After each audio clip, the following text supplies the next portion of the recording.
guys, Mike Frontera here, and welcome to another edition of Retirement Insights.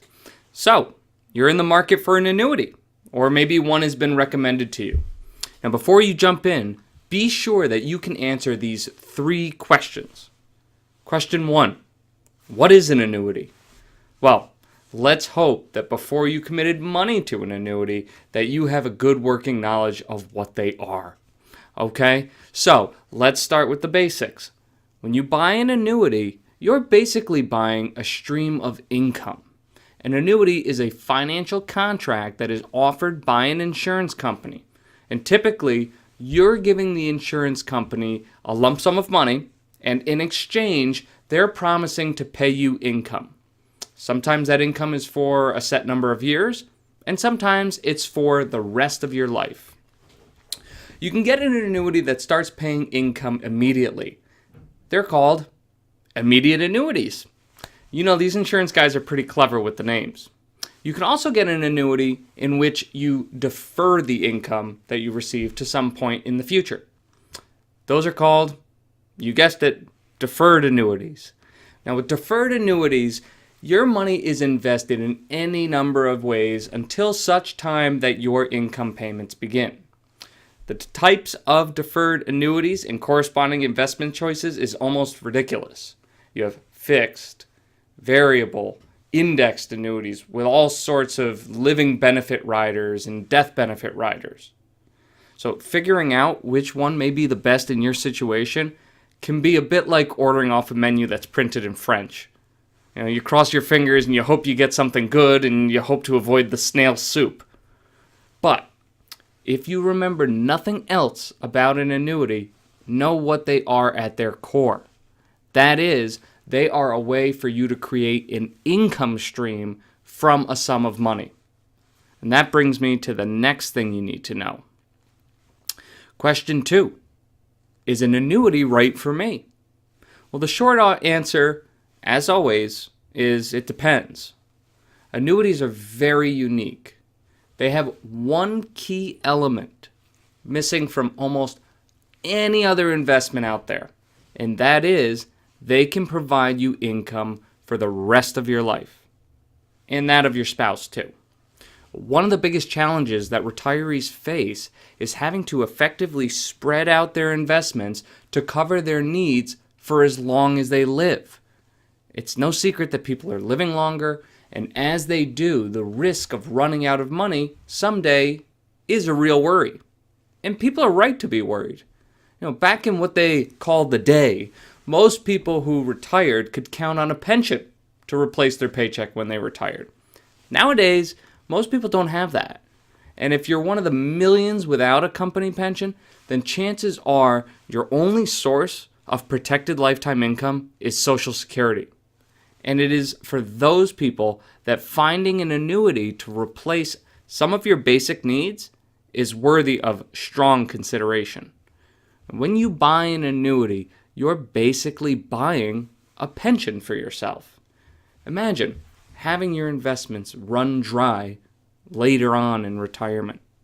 Wouldn't it be comforting to know that on top of Social Security, there was another check that was coming in the mail that month? That's why annuities can be such a powerful tool. But with great power comes great responsibility. Okay, so you know what an annuity is, and you know if one might make sense for you. We now need to answer question number 3. Question number 3, what are the downsides of an annuity? Well, the first thing you really need to know is you need to work with a financial professional that you can trust. Annuities, especially deferred annuities, can be very complex, and frankly, they can be tricky. Insurance companies come up with all different kinds of ways to provide the benefits that they do. Some, for example, might state that every year you wait to take out lifetime income, that income will increase by a certain percentage. Say 5% per year. Well, that can be very easily misconstrued by an unscrupulous broker to imply that your annuity's investment account is increasing by 5% each year, rather than just your income benefit. I can't tell you how many times I've seen people misunderstand what they've purchased and then feel like they were sold a bill of goods. There is a very real and powerful benefit that these annuities provide, but they're not miracle cures. If the benefits you're being offered seem too good to be true, they probably are. And that should serve as a big red flag that you might want to find someone else to help you. As I said before, with deferred annuities, you can invest your money in a number of different ways. You need to know that while your money is invested, it's often subject to surrender charges if you happen to withdraw that money.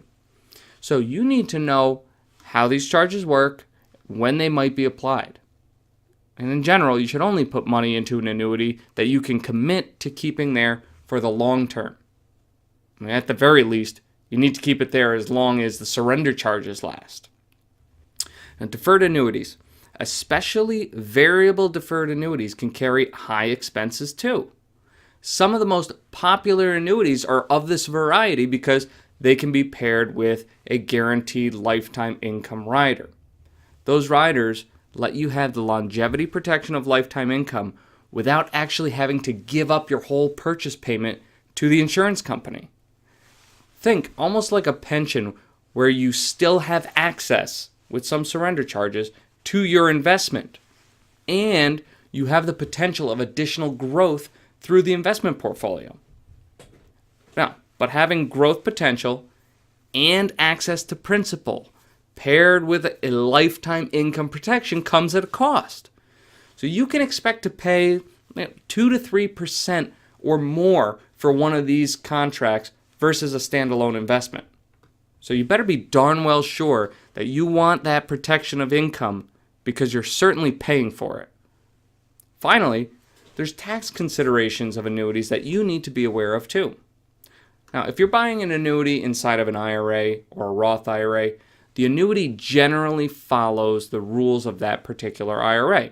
So that's pretty easy to understand. If the money didn't come from an IRA, though, there's a whole set of annuity tax rules that you must be informed about before putting any money into one. Some tax rules, like tax-deferred growth, can be beneficial, but others, like paying ordinary income rates on withdrawals of growth, which come out first, by the way, 10% tax penalty on withdrawals of growth before age 59 and a half, and less than favorable treatment upon death need to be explained and understood. It's for all these tax issues, expenses, and surrender charges that annuities often get a bad rap. And when they're sold by an annuity salesman who would rather gloss over the downsides and treat the upsides like a cure-all in the hopes of getting a nice commission, they should get a bad rap. On the other hand, annuities are often not given the credit they deserve either. Some financial planners dismiss annuities altogether, and that is a huge disservice to their clients. They look back at history and say how confident they are that your portfolio will last for your whole lifetime. But what if the future is different than the past? What if the market doesn't perform as well as they think it will? What if you live 10, 20, or 30 years longer than they think you will? What are you going to do if you're 20 years into retirement and you run out of money? And that's why the annuity can be such a beneficial option. So, do you have questions for me? Let me know. Give me a call at 518-612-1060 or send me an email at mfrontera@npafinancial.com. Do you follow me on Facebook? I think that you should. You'll see videos like these, get blog and article shares on everything retirement planning. Once again, thank you for joining me. See you next time.